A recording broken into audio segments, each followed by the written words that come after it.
Olá, queridas alunas e queridos alunos dos primeiros anos. Hoje nessa videoaula, vamos dar continuidade ao nosso estudo dos elementos da narrativa e hoje vamos falar do enredo. Só para vocês se localizarem aí no nosso estudo, nós já falamos do narrador, estamos falando hoje do enredo e nas duas próximas aulas vamos falar de tempo e espaço. E personagens vai ficar por último. Muito bem, vamos falar então do enredo. O que é o enredo? O enredo é o encadeamento das ações desenvolvidas pelos personagens no texto narrativo. Então, na verdade, ele é a estrutura, o esqueleto do texto narrativo. E é interessante para a gente entender bem o que é o enredo, né, a origem da palavra, porque enredo vem de enredar, ou seja, de captar numa rede. Ou seja, é através dessa estrutura, desse enredo, que o autor consegue captar a atenção, né, do leitor até o fim da história. Então, é no enredo que está aquilo que faz a gente ficar ligado num texto narrativo, numa história, num filme, numa série. Classicamente, o enredo ele tem essas 5 etapas. Porém, principalmente nas narrativas mais modernas, sejam textos escritos, seja narrativa cinematográfica, essa sequência aqui ela não necessariamente é seguida dessa forma. Então, pode ter outras composições, mas a gente vai ver alguns exemplos. Para nós estudarmos agora, nós vamos ver essa sequência aqui de situação inicial, rompimento, conflito, clímax e desfecho. Então, vamos começar aqui com a situação inicial. Num texto tradicional, numa narrativa tradicional, a situação inicial ela vai também no começo do texto. Então, ela é inicial porque esse nome inicial tem a ver com a situação que é anterior aos eventos da narrativa. Não necessariamente ela é inicial porque ela está no início do texto. Então, é a situação que estava acontecendo antes de algo embolar tudo.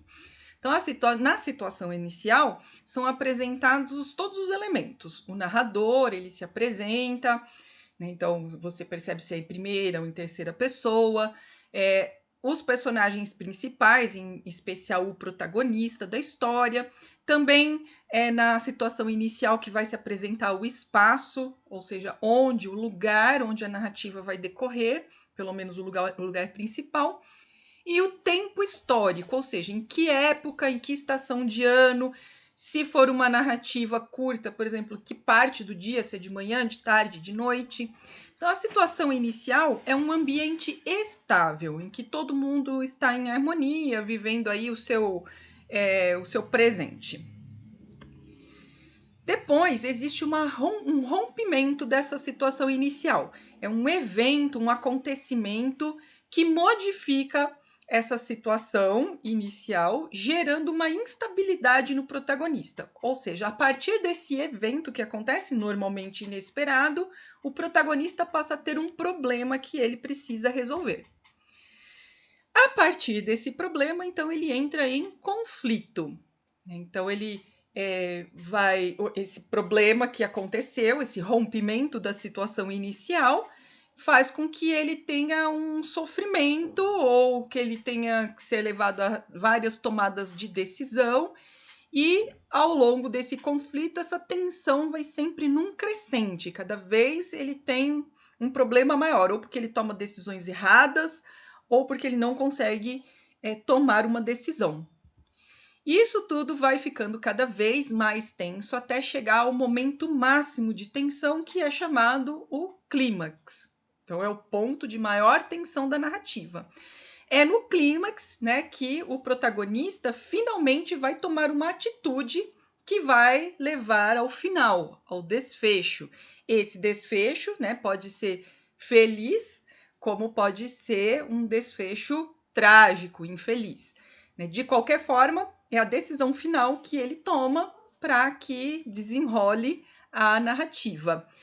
É importante a gente lembrar que nas narrativas atuais, principalmente, às vezes não tem um só clímax. Pode ter vários vários momentos de clímax, porque os arcos narrativos também são mais longos, ou seja, existem várias pequenas narrativas dentro de uma narrativa maior. A gente vai falar um pouco mais dos arcos narrativos depois. Outro conceito importante que tem a ver com o clímax é a peripécia, chamada em inglês de plot twist. Plot significa enredo e twist, virada, ou seja, é a virada do enredo. É uma mudança brusca, um acontecimento ou uma revelação que faz uma inversão da linha narrativa. Então, tudo aquilo que a gente tinha pensado pode ser invertido, pode ser modificado com a revelação ou com um elemento a mais dentro dessa narrativa. A peripécia pode ser vivenciada pelo protagonista, e aí, normalmente, ela que leva, né, essas revelações que levam ao clímax, levam o protagonista a tomar a decisão final da narrativa, ou às vezes a peripécia acontece na narrativa, mas o protagonista não fica sabendo dela. A gente vai ver um exemplo bem legal com o Machado de Assis no conto que vocês leram. E aí, finalmente, é o desfecho, né? É o final do conflito e restabelece uma estabilidade. Restabelecer a estabilidade não significa que o final vai ser necessariamente feliz. Pode ser um final feliz ou pode ser um final trágico. Vamos lembrar aquilo que a gente falou na primeira aula sobre narrativa, que na tradição clássica, o final feliz, que não é necessariamente engraçado, caracteriza a comédia. Ou seja, no final feliz, a situação inicial é restabelecida e normalmente o protagonista ele não mudou a sua forma de pensar e a sua visão de mundo. Enquanto que na tragédia o final é destrutivo, destrói o protagonista e destrói toda a situação em volta dele, porém essa destruição leva a uma mudança de visão de mundo, e essa é a tragédia.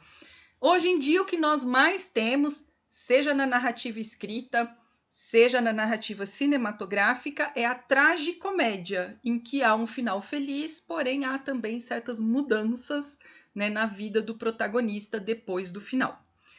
Também nós temos situações diferentes hoje, né? Principalmente no cinema, nós temos o final aberto, que deixa o desfecho assim meio indecidido, a gente não consegue saber exatamente qual foi o desfecho, deixa para a gente discutir depois o que é que vai acontecer de verdade, né? Isso também é uma maneira de engajar os leitores ou, né, os telespectadores.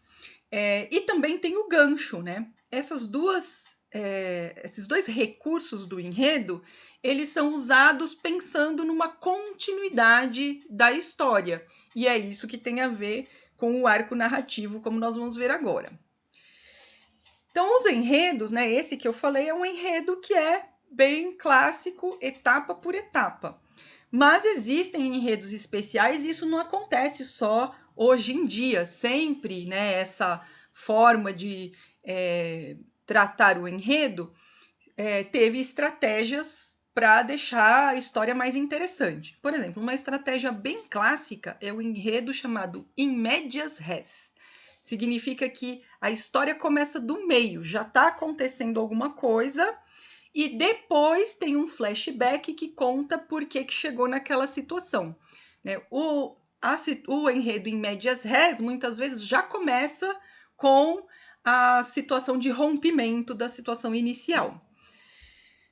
A narrativa em moldura, que é onde estão os arcos narrativos, é que assim, tem uma narrativa maior e dentro dessa narrativa maior tem várias outras pequenas narrativas, em geral individuais, sobre cada personagem ali da história. Isso é muito comum, por exemplo, nas séries, ou mesmo se a gente for pensar naqueles filmes da Marvel, que tem uma história total, uma história de todos aqueles super-heróis, e tem em cada filme a história de cada um. Então tem um arco narrativo grande e pequenos arcos narrativos em cada episódio. também é a ideia que se tem numa série. Muitas vezes a série tem um arco narrativo grande e cada episódio da série tem lá sua situação inicial, rompimento, clímax, desfecho. Mas o desfecho deixa um gancho para a continuação do arco principal. Também o flashback é uma coisa que é utilizada faz muito tempo, né? Ele tem muito a ver com a peripécia ou plot twist. Então, tá lá, você tem toda a narrativa acontecendo, aí tem alguém que tem uma lembrança de alguma coisa que aconteceu no momento anterior à da narrativa, que faz uma revelação para a narrativa. Então, o flashback é sempre essa volta da narrativa para o momento anterior aos fatos que estão sendo narrados nela. Bom, vamos agora para alguns exemplos para a gente ver como que se dá essa sequência narrativa. O conto A Moça Tecelã tem um arco narrativo, né, uma sequência narrativa bem tradicional. Então, quando a gente inicia o texto, também tem a situação inicial, mostrando, né, que a moça, ela trabalhava no tear dela, ó, acordava ainda no escuro, como se ouvisse o sol chegando atrás das beiradas da noite, e logo sentava-se ao tear. Então vai mostrando essa situação que ela vai construindo o mundo dela a partir do seu tecido.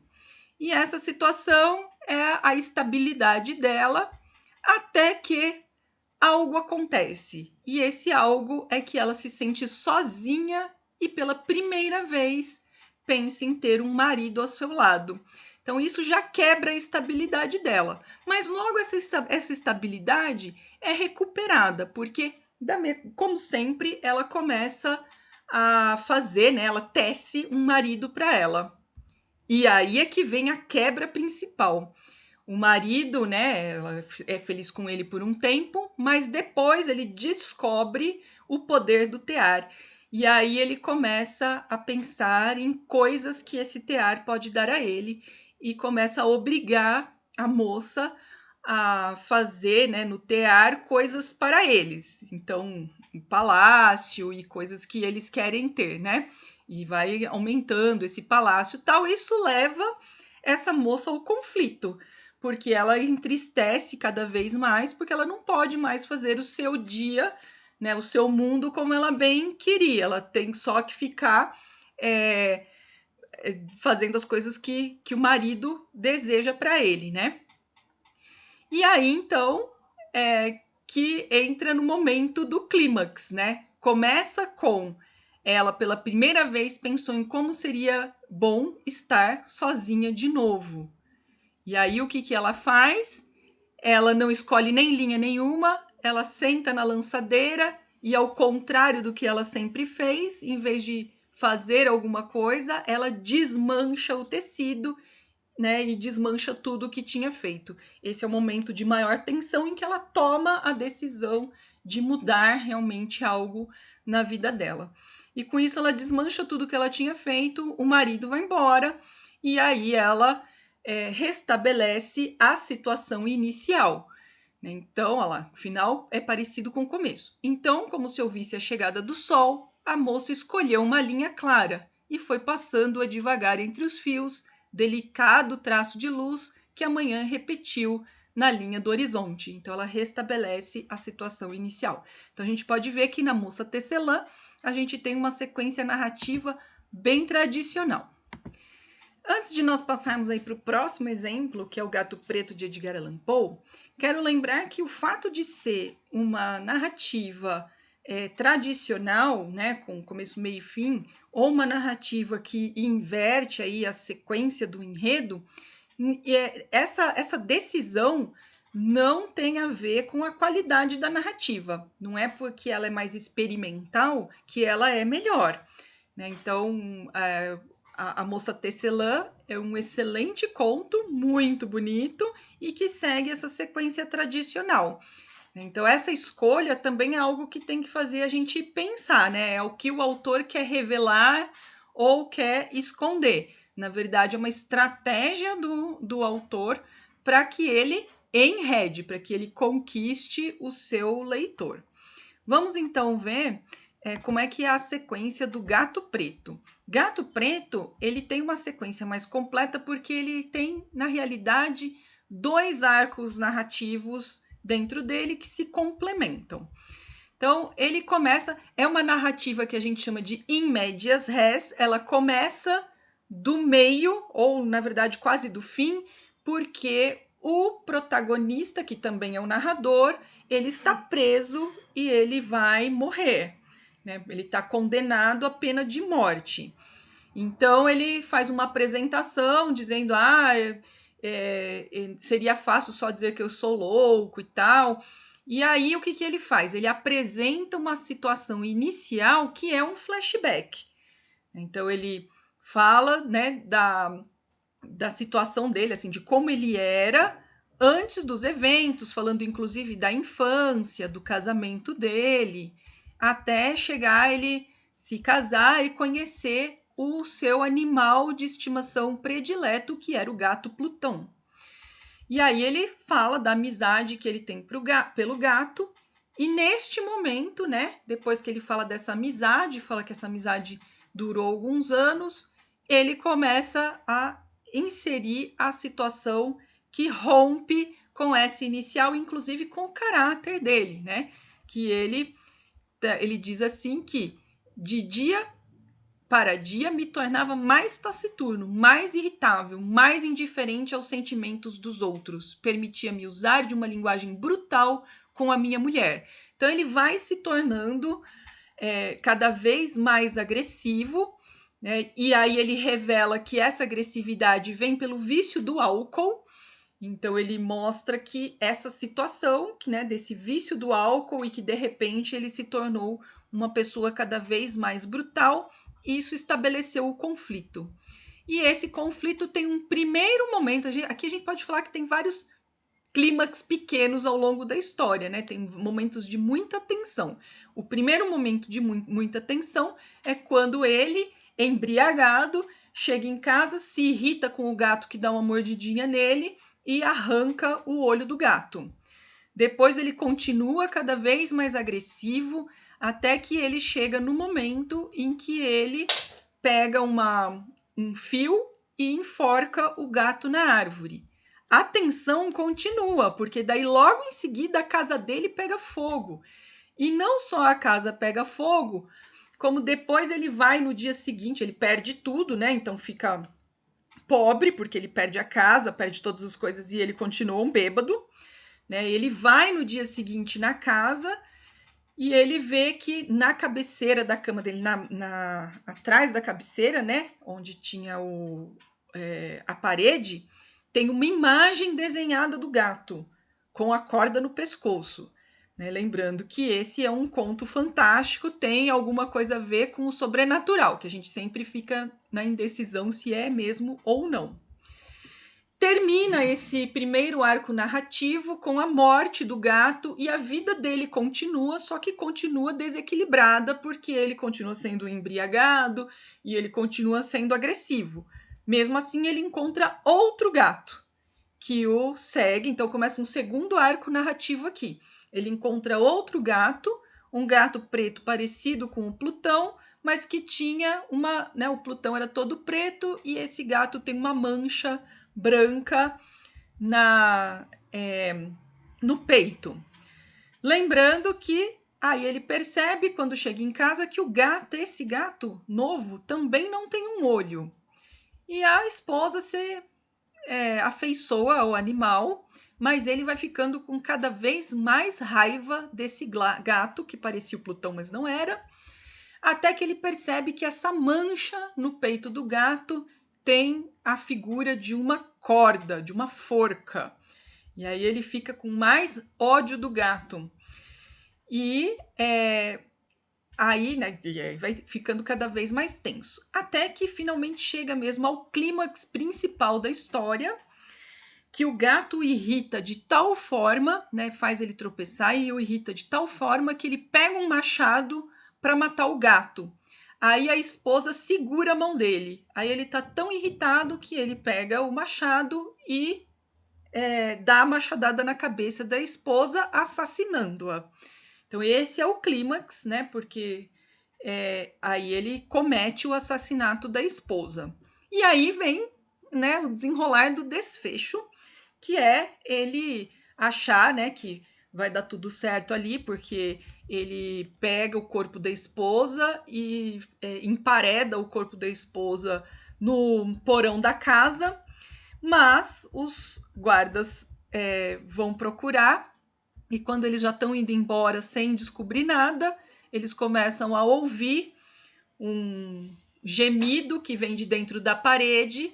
Aí eles quebram a parede e não só acham o cadáver da esposa, como sai de lá de dentro o odioso gato, como ele diz, né? O gato acaba entregando ele, né? O gato acaba sendo o próprio carrasco dele.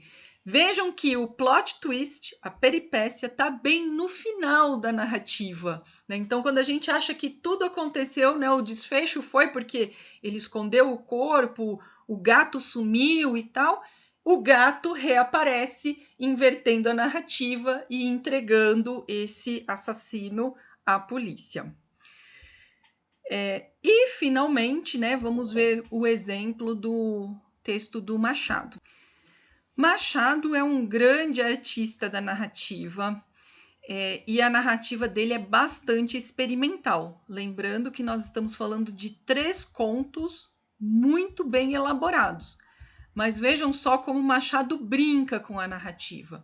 Ele começa a narrativa no de repente, Honório olhou para o chão e viu uma carteira.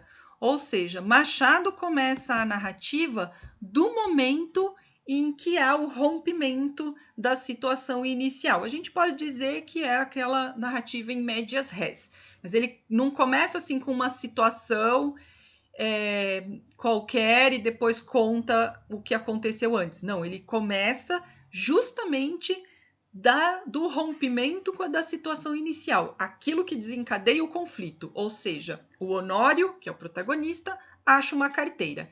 E aí ele faz ele coloca a situação inicial do Honório, né, um momento antes dele encontrar a carteira, mostrando que o Honório estava endividado. Então, o conflito dele é se ele pega a carteira e o dinheiro que está dentro da carteira ou não. E esse conflito, né, vai se desenvolvendo ao longo da narrativa. Ele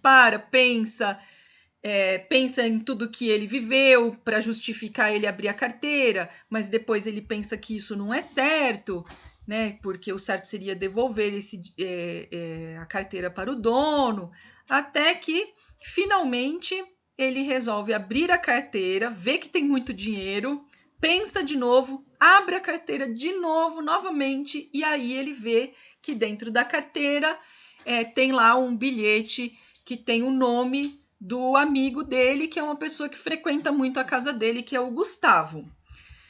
Aí ele fica infeliz, porque ele não consegue eticamente roubar o próprio amigo, né? E ele volta para casa meio cabisbaixo, chateado, sem solução para o problema dele. Então vejam que a narrativa está indo para um desfecho que é infeliz, porque ele não resolveu o problema dele, ele continua um endividado.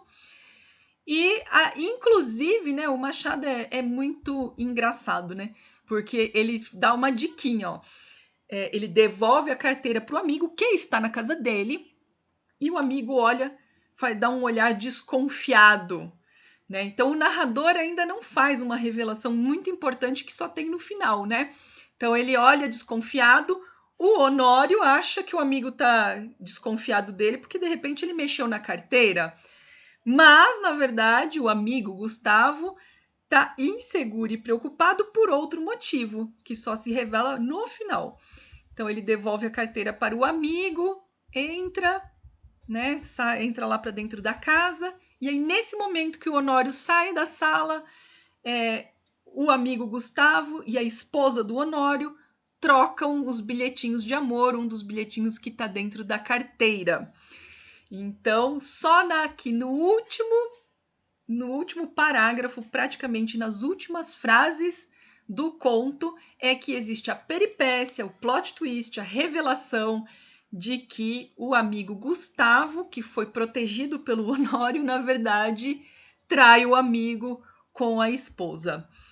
Então, o plot twist tá lá, era um bilhetinho de amor, é a revelação final, né? Então, aí é o plot twist, a peripécia na última frase do conto. A gente pode dizer até que o conto termina com um clímax. Então, essa aula foi a nossa aula sobre o enredo na narrativa. Espero que vocês tenham gostado. Espero que vocês comecem a prestar atenção não só nos textos que vocês leem, mas nos filmes e nas séries que vocês assistem, como que os autores vão construindo esse enredo para deixar a narrativa mais interessante para a gente. Na próxima, nós vamos falar do tempo na narrativa. Um beijo e até a próxima!